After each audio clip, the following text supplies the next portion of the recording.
जय भवानी जय शिवराय. मित्रांनो, पाणी दिल्यानंतर कांद्यामध्ये सुधारणा झालेली आहे व त्याचसोबत कांद्यामधील गवत उपसण्याचं काम सध्या सुरू आहे.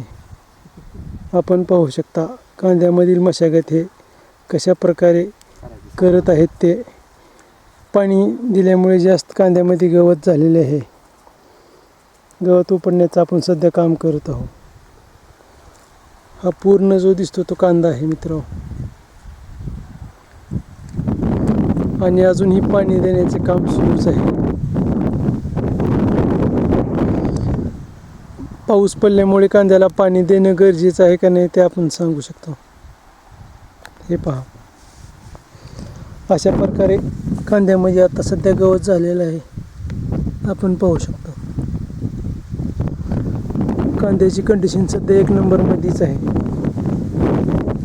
त्याचबरोबर फवारणी केल्यामुळे हे कांदे अजून चांगले दिसत आहेत. कांद्याला पाणी देऊन कमीत कमी 15 दिवस झाले होते. पाणी सुरू केले असता त्याच्यामधून पाऊस आला, त्यामुळे कांद्याला अजून जीवदान मिळते. हे पाहता, आता सध्या कांद्याला मशागत करणेच गरजेचं जास्त वाटत आहे. आता सध्या आपण कांद्यामधील गवत उपसण्याचं काम करत आहोत. कांद्याविषयी आपल्याकडे काय माहिती असली तरी नक्की सांगावी.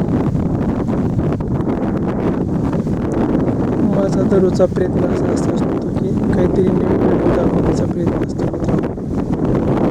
म्हणून आज तुम्हाला मी हा व्हिडिओ दाखवतो. आपण पहा, कांदे आणि कांद्याला पाणी देत असलेले व्हिडिओ करणं आपल्यासमोर दिसत आहे मित्रांनो. अजूनही पाऊस येईल का काय असे मनाला भासत आहे. मित्रांनो, मला पाठीमागच्या व्हिडिओमध्ये कांद्याला पाणी जास्त स्पीडनं जात आहे असे एका मित्रांनी सांगितले होते. म्हणून मी कांद्याला पाणी द्यायची स्पीड थोडी कमी केलेली आहे मित्रांनो. मला तुम्ही असेच मार्गदर्शन सांगत राहा मित्रांनो, जेणेकरून तुमच्या मार्गदर्शनामुळे मला माझ्या कामात मदत होईल व माझ्या कांद्यामध्ये सुधारणा होईल. तुम्ही मला कमेंटमध्ये नक्की सांगा. पाण्याची स्पीड कमी केल्यामुळे पाणी रान जास्त येईल हे मला त्यांच्या सांगण्यातून दिसून आलेलं आहे व माझ्या कांद्यालाही त्यांच्या सांगण्यामुळे चांगलाच परिणाम झालेला दिसून येईल मित्रांनो. मला आज कांदी लावून 30 ते 35 दिवस झालेले आहेत. पाठीमागं माझ्या कांद्याला पाणी देण्यामध्ये 15 दिवसाचा अंतर असल्यामुळे मला माझे कांदे पूर्ण लॉस होतात का काय असे वाटत होते आणि माझ्या कांद्याची अशी पिवळपणाची कंडिशन झालेली होती. पण आता सध्या ती कंडिशन दूर झालेली मला दिसून येत आहे, कारण मी आज लगड 3 ते 4 दिवस झाले पाणी देण्याचं काम करत आहे. आता मला यानंतर कांद्यामधील गवत काढण्याचं कामही करावे लागेल आणि त्याचनंतर मला औषधाची फवारणीही करावी लागेल. आज माझा कांदा अशा पद्धतीनं तुम्हाला दिसून येत आहे मित्रांनो. हे पाहू शकता तुम्ही, पूर्ण कांदा सध्या 1 नंबरमध्येच आहे. फक्त आता त्याची काळजी करावी लागेल. फवारणी, पाणी वेळेवर देणे आणि गवत काढणे एवढं सध्या मला काम आता करावं लागेल.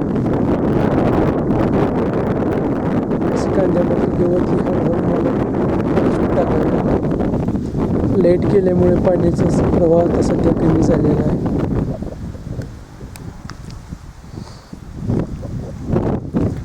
आपल्याकडील काही कांद्याविषयी माहिती असते तरी तुम्ही मला नक्की पोस्ट करावी.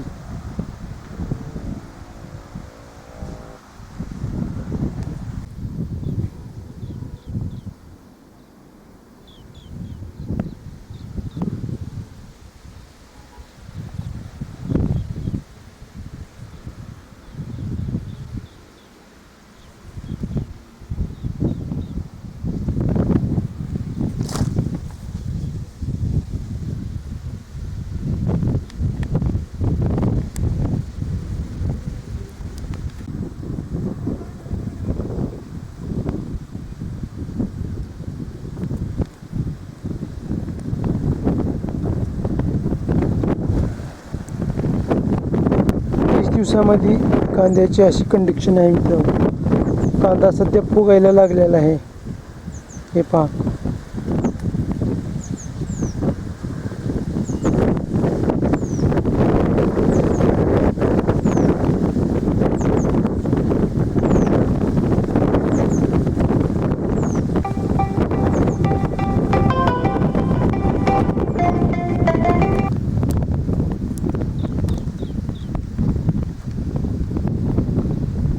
मित्रहो, शेतकऱ्याचं जीवन हे खरंच संघर्षमध्येच असतं. हे पहा.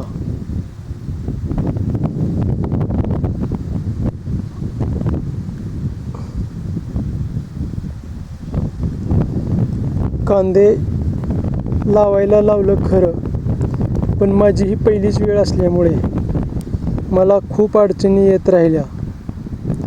तरीही मी माझी जिद्द सोडलीच नाही.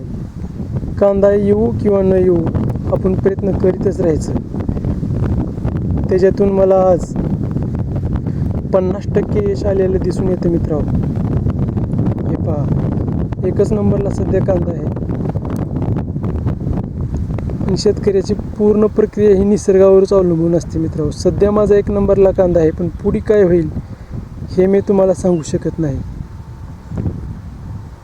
तरीही मी माझी जिद्द सोडणार नाही. हे पहा.